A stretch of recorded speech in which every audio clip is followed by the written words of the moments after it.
everybody? It's DJ MV Angela Yee, Charlamagne the God. We are the Breakfast Club. We got a special guest in the building. Tyson motherfucking Fury. Tyson Fury. Welcome, sir. AKA the Gypsy motherfucking King. There you go. Now, I'm a boxing fan, so I'm happy to see you here, man. Happy to see Good you morning. all. Now, you're fighting Deontay Wilder on December 1st. Yeah, You said Deontay Wilder has nothing that you're afraid of. nothing at all. Why not? It just doesn't have anything I'm afraid of, to be honest. I look at Deontay Wilder, I don't see some big superhero, I just see a man with a pair of boxing gloves on. Another bare bum in the shower. Damn. Is there anything that he's got that you're concerned about? Not necessarily afraid, but just He's got a concerned? big mouth, that's what he has got. You could park a cruise ship in there. He got strength. He's strong. So he'll probably deafen me when he goes, Bomb Squad! It's about the only thing I'm afraid of. Y'all got a lot of respect for each other, though. I saw y'all, it was some video that leaked. I guess when y'all didn't know the cameras on, he was telling you that you look good, you lost a lot of weight. Yeah, look, I lost a lot of weight, 135 pounds. Wow. So Congratulations. it was hard work. I finally got there in the end, and I only come back because Deontay Wilder made me do this. He told me I couldn't come back, I was too fat and I was finished.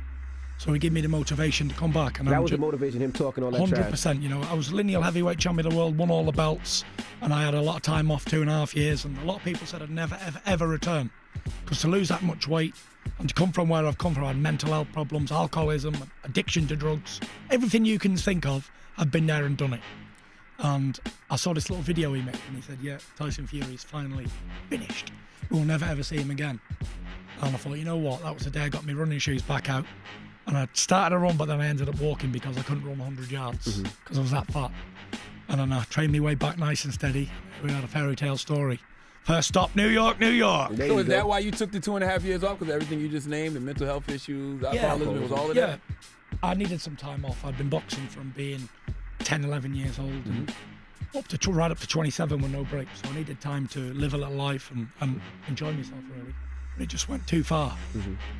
So here we are. How did you realize that you had mental health issues? What was it exactly? Because I got anxiety, PTSD. Yeah. Anxiety started to come heavily.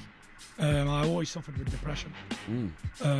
When I was on top of the world, it became more and more and more depressed until it was like suicidal thoughts and stuff like that. People would assume that you had the money, you Tired had of the being tall. belts. I you had had everything. I had money, fame, glory, good looks. I had it all. Everything that a man would ever want. Good looks I is had it. subjective, sir. I don't know about that. I don't know about that. that. But still, I had everything, but yet it didn't mean nothing. I wanted to die on a daily basis. So material goods are only good for when things are going right in your life. When everything's rolling good and everything's happy, then material goods are okay. But you can have everything in the world and feel like shit on a daily basis because no one can see inside the mind. That's the misconception that people have, is that they think just because from the outside looking in, things are going so well, they have no idea. And you had no idea what was causing those thoughts, but people always assume, well, you have everything going for you, why could you feel this way? And it makes you feel even worse. 100%.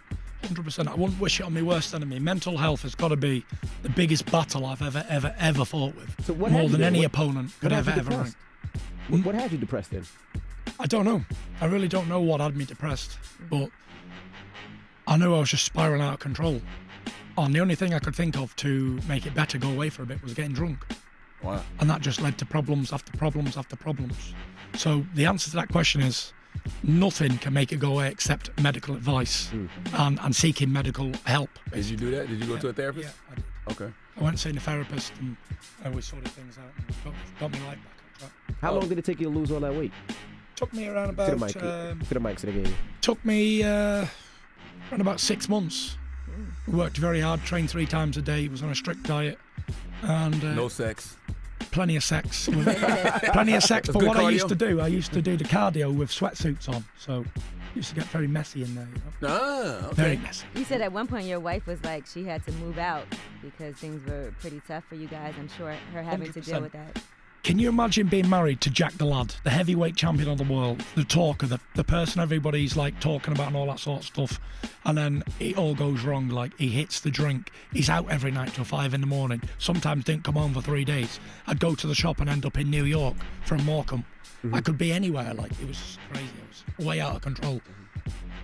something needed to happen, and it did. Were you violent? No, I'm not a violent person. Okay. Only Except in the ring. I was going to say. Yeah. Only in the ring, I'm very violent. And she stuck with you through the whole time? 100%. She's still there. We're expecting our 5th child, so yeah. Congratulations, Congrats, man. You definitely was fucking. 100%. It was all in sweat sessions. You know what's interesting about the mental health thing? And if you didn't get your mental health right, you could have never got your physical health right. 100%. People don't really understand about mental health problems unless you've been through it. Look, like this lady just said, looking from the outside in, people say, what's up with that idiot? He's got everything going for him and he's still not happy. So nothing's going to make him happy. But do you know what? If I knew what it was, then I'd have fixed it straight away. But you just don't know what causes these things. And it's funny that she mentioned anxiety, because it was the first time I'd ever experienced it. Well, on a high level. I'd had it like growing up all my life, bits of anxiety. I never knew what it was until it was researched and they told me that you're suffering from anxiety. I thought I was dying. I thought I was having a heart attack. Yeah, I rushed myself into A&E thinking, I said, look, I think I've been drugged. Someone's trying to kill me, blah, blah, blah, blah, blah. Test me. I said, I want a blood test right now. I'm having a heart attack. I think I've had a stroke. All down one side went proper numb. The man said, you've had a severe anxiety attack. Panic attack, yeah. 100%. I thought I was dying. I thought I was never going to get out of the hospital. Just crazy. Do you know what caused your first one, or you just... No idea. I was driving home. Where you was at? Yeah, I was driving home. Everything was going right. My wife said the tea's out, so I was going back home for me tea, and it come on me in the car while I was driving. So the tea was out. Tea. Sipping tea, okay. Yeah, not sipping tea, eating tea. Dinner. Oh, dinner, okay. Yeah, and I was on my way home and it come on me. I just pulled over straight away and I called my friend and said, where are you? I think I'm dying. I've had a heart attack. So he was trying to find me, and I was running down the road and things. I was just gone completely, out of control. Because you think that same thing happened to me when I had a panic attack. You think you're having a heart attack, so you try to run from it. I don't know why our reaction is to run. I don't know exactly. I found myself running down the sidewalk. I was like, people beeping the horns, and I'm like, oh, he's going to run me over and things. Just totally crazy. And when I finally realised what it was, I look back at it now, and if I ever go into anxiety again, I know how to handle it. Yeah. When before it was a first-time experience of a panic attack, I didn't know what was going on. I was calling out to God to forgive me for my sins because I was 100% certain I was going to hit the floor and die. The only thing I could think about was my kids having no father growing up. And that was it. Nothing else really mattered. And that gives you more anxiety. Yeah. Thinking about not being there for your kids. I think in the final moments of life, nothing else matters apart from the most important things. Now, you once said you didn't feel accepted in Great Britain. Has that changed for you, being that you have gotten a grasp on your mental health now? Yes, it has. It has changed. You know, it's everybody loves a comeback story, don't they? Everybody loves a great comeback, and I think this is going to be the biggest comeback in recent times in heavyweight history. You know, we did have Muhammad Ali do this years ago against George Foreman, but if I can go and beat Deontay Wilder on the first, this will be one of the epic comebacks. And you think you're prepared? You think you're prepared? 100%. You better be. 100%. So let me ask you this. Do you feel like, well, I know you feel like people are in your corner now, but what made you decide that you had to be honest? Because I know it's hard to be honest about everything that's going on in your life behind the scenes that people may not know. So when did you realize this was something that you had to come out and express and do interviews and talk about? It came to me one night. In the UK, this is like not really spoke about in high-profile athletes and things. So I thought I've got a great platform here to spread awareness for mental health, especially in sports. And if the heavyweight champion of the world can suffer with these problems, and it's okay for him to come out and talk about it, then that should encourage others to come out and talk about it. Because as big as and as tough and as supposed to great fighter I am, it can bring anybody down. Nobody is unstoppable from mental health problems. You think any CTE came into play? You think? What's that? CTE. What is it? It's the thing getting hit in the head that the football players suffer from. No. I don't get hit in the head. Look at this pretty face. I've had 30 professional fights. Still very good looking. So all of that wild stuff that you used to say about, like, you know, the rants about rape and bestiality and Jewish people, was that because of the mental illness or what? It could have been, but we don't want to talk about all that sort of stuff. The past is in the past. You know, what happened yesterday is history. I look forward to the future on a daily basis. I live for today, and I don't care what happened yesterday. I think I was saying this yesterday to ESPN guys. Like, I live in the moment because that's the only thing we have in our lives are moments in time. And as soon as I've gone out that door, we can never reverse back and play it again because it's real life. It's not a dress rehearsal. So I don't really care what happens 5 minutes ago. I'm just going to keep going today and living today and enjoying myself, because I know what God gives, God can take away in the flash of a second. It can all be turned upside down, and I've experienced it. But I believe it was a massive test, because sometimes in life when everything's going great for you and you don't know good from bad, you need to experience a little rain sometimes so you can enjoy the sunshine again. And now I'm happy for the small things in life. Just being here, talking in a mental, healthy state, basically. Right. I love that you're talking about mental health. I got a new book coming out, and it's all about mental health issues. Good stuff. That's all it is. You have to get me a copy. I got you. 100%. Now, how long are you gonna take to win? Because I'm assuming you're gonna win, or you think you're gonna win. You're going the distance. What round? What's it gonna look like? If you had to. Or you don't like to do predictions. Or you have to predict. I do predict quite a lot, and I always get it right too. This fight can go two ways. I can either knock him out in the first round, or win on points over 12. Or maybe I could late stoppage. Could be a late stoppage. But we'll see. I'm going to go for a first round knockout. You leaning towards first round knockout? First round knockout or a unanimous decision on points. How long has Tyson Fury been here? How long is it? About 12 minutes. Been in 12 minutes. I like you a lot, especially everything that you stand up for with mental health. But you're not beating Deontay Wilder. That I was going to ask Charlamagne. Charlamagne's a huge boxing fan. Charlamagne, what do you think, Charlamagne? 100%. Deontay Wilder's the bomb. How do you call it, Charlamagne? I actually think it's going. I think it's going to be like 5-6 rounds. And then what's he going to do? Huh? How is he going to win? I want to say knockout, but I think I don't think he can. I don't know. I don't know if he'll knock you out, but I think it'll go to distance. I think he can win on points. 12 round fight. I feel the same way you feel. 6 rounds. It could be 2 things. It could be 2 things. It can either go to distance and he wins on points, or Deontay can knock you out by the 5th or 6th round. Yeah, listen. The only chance he's got is knocking me out, and anybody can be knocked out, especially in the heavyweight division. But the one thing he ain't going to do is beat me on points. I throw too many punches. I'm that much fitter than he is. Better engine. I'm running on 2 V8s, V12 engines. Yeah, but you've been off 2.5 years. You've only had two enough fights. Sugar Ray Leonard was off for 5 years when he come back and beat Marvin Hagler. Purist boxing always beats aggressive puncher every single time. Well, that's what Luis Ortiz thought too. But Deontay... Luis Ortiz was 49 years old and had bad blood pressure. I am 30. I'm in the prime of my life. Right. I'm 6'9" tall. I'm only weighing about 260 pounds. Fit as a fiddle. Healthy as a trout. The only way he can win is by knocking me out. And look, anybody can be knocked out in a boxing fight, especially heavyweights, and especially by a man who's got 39 KOs in his record out of 40. The heavyweight champion of the world, but I believe it's written in stone, and my destiny is already sat out in front of me. Why do you think you're so ready to fight Deontay so early in your comeback? Because I think I'm a great believer, always have been and always will be. When it's your time, it's your time. Everything's meant to be in life, and I believe that I'm brought here for a reason. And I've got a mission in life, and I don't know what it is, but I don't know where it's going to take me. But I've overcome so much already. I can't lose already. Right. I'm battling for all those people behind me who are suffering with mental health problems, suffering with addiction, suffering with all these problems. How can I lose? And I've already beat the dark demon. Right. All I've got to do now is beat a man with a pair of boxing gloves on. That should be simple, because I know what he's going to do. Where mental health, that dark thing, you don't know where that's coming from. You don't know what it's going to do. At least I know what he's going to do. He's going to windmill his way straight in front of me and try and knock me out. And it's up to me to slip out of the way and knock him out. Well, you're fighting the dark thing on December 1st, and I think that dark thing's going to win. Well, I'm telling you it's not. Well, if you feel like it, you can swing right now on him right now. I wouldn't mind that, because he's been a pest to us all day. If you just one... No. I like this dude, and I'm going to read his book, and I'm going to sign it for him when I beat Deontay Wilder, saying, I told you so.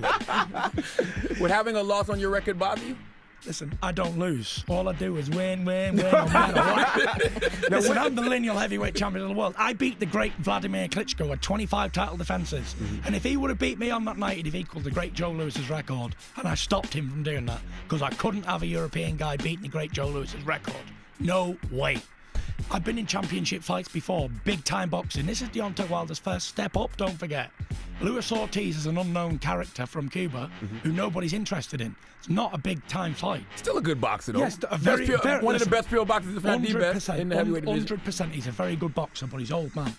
And if he would have had more gas and been 10 years younger, he'd probably beat Deontay Wilder. But we're not going to go on probablys and if I woulda, shoulda, couldas, because that don't matter in boxing, don't matter in life. It's all about what happens on the night. And Lewis looked real good his last fight. Second round KO? Yeah, but against the Lemon again. Yeah. So, win or lose this fight, do you continue on boxing, or this is it for you? This is the comeback, and I'm going to 30. retire. Yeah. What are you going to do? don't lose. So when I beat this guy, Okay. listen, this guy has got nothing to beat me with. He's got no boxing ability. He's a raw puncher. I fought many big, tall fellas who could punch hard. Do you not think Vladimir Klitschko could punch hard with 65 knockouts, Olympic gold medalist? What you got to do is you got to hit that big chin with fair on it there. And if you can't do that, you're not going to win. And I don't think he can hit the target, not at all. He's not well skilled enough. What do you think of Anthony Joshua? I think he's a big weightlifting bum. Me too. 100%. I'm glad we agree on something. Come on, give me some skin. Listen, I think Anthony Joshua and Wilder, if they ever fought, Wilder would knock him out in the first 4 rounds. I say the same thing. 100%. The easiest fight in the world for me at the minute is AJ. Well, they will not fight me. They will not fight Wilder. They don't want to fight anybody with a pulse. Come on, if anyone's going to fight, you're going to fight for $50 million, you know? Yeah. Come on, take that fight. Even Lennox Lewis said, take the fight. Take the fight. But no, let them do their own thing. But the 2 best heavyweights in the world at the moment who's willing to fight each other are me and Wilder. At least we're daring to be great. We want to fight the best of our times. And in order for any of them to be considered good of their day, they have to beat me, because I'm the lineal champion going back to John O'Sullivan all them time. So if he can beat me, I'll shake his hand and say fair play. But if he can't, I'll say I told you so. Gotcha. Now, on Anthony Joshua, now he can hang his hat that he beat Klitschko too, though. He beat old Klitschko again, who never had a fight nearly in 2 years. Okay. Do you still think performance-enhancing drugs should be admitted in sports? Listen, again, past talk. We're not here to talk about the past. We're here to talk about the future. Well, I would tell you that I agree with you, especially in baseball. Baseball was much better when everybody was on steroids. My goodness. Question. Floyd Mayweather. That's something I know nothing about baseball, so Whatever. I'll leave you to your opinion on that one. Floyd Mayweather is rumored that he's going to fight Pacquiao. What do you think about Floyd? You think he's the best ever, and do you think that fight would be interesting? I think it's a great fighter. Best ever is a hard thing to say. But unbelievable talent, unbelievable everything. Great all round, great businessman. Got it all. Does he beat Pacquiao again? Easy. Pacquiao's finished. He's in it for the few quid now, few pounds more, few more dollars. Great fighter, legend himself. But he can never look in the mirror and say he was the best of his era, because he already lost to Floyd Mayweather, who is the best of his era. Mayweather is of his time is unbeatable. No one's going to beat him. You're a devout Christian, right? Yeah. How does your faith play into your boxing career? Very much so. What I was saying before is I believe everything's written in the stars, basically. So, you know, people go into boxing fights a bit nervous, and if I'm going to win, whatever. I just go with the flow. All I got to do is train hard and turn up, because whatever's meant to be will be. I can't do nothing about it. It's out of my control. My destiny's already been written. And I believe I'm going to win this fight, because why would I even be able to come back? After over all them obstacles, why bring me back to this level to get me beat now? Right. What would be the point? Because you might be here to tell a different story. Like you came through your mental health battle, and you're using the platform to talk about mental health. That's big. But it would be a lot bigger when I beat Wilder. Yes, right. So this story doesn't end here. It doesn't end in Los Angeles. It continues. Like I say, I'm 30 years old. Maybe I've got another 10 years in this sport. Who knows? Do you know who's welcoming you out into the ring? I know you're a big hip-hop fan, but also a devout Christian. Have you decided who's bringing you out? Lecrae. We don't know yet. We don't know yet who's going to bring us out, but it's going to be big. It's going to be mental. And it's going to be a surprise. Well, we appreciate you for joining us. Good luck on the fight. I don't want to say good luck. I would say good health. Thank you very much. It's been a pleasure talking some real talk on this radio show. Yeah, thank you. Realness. Tyson Thanks for having me. So when Deontay beats you on the first, Oh my God. you can still come up here and talk about mental health. Deontay has got more chance of winning an NBA president star than beating Tyson Fury. This last question. If you slap him, will you still get charged? If you slap him, if you don't make a fist. If you His just hands are registered weapons. Just one. All right. Okay? All right. I thought you were talking about Deontay Wilder today on the battleship. I was going to say, hell yeah, I'll slap him. Just for you. All right, it's Tyson Fury. It's the Breakfast Club. Good morning.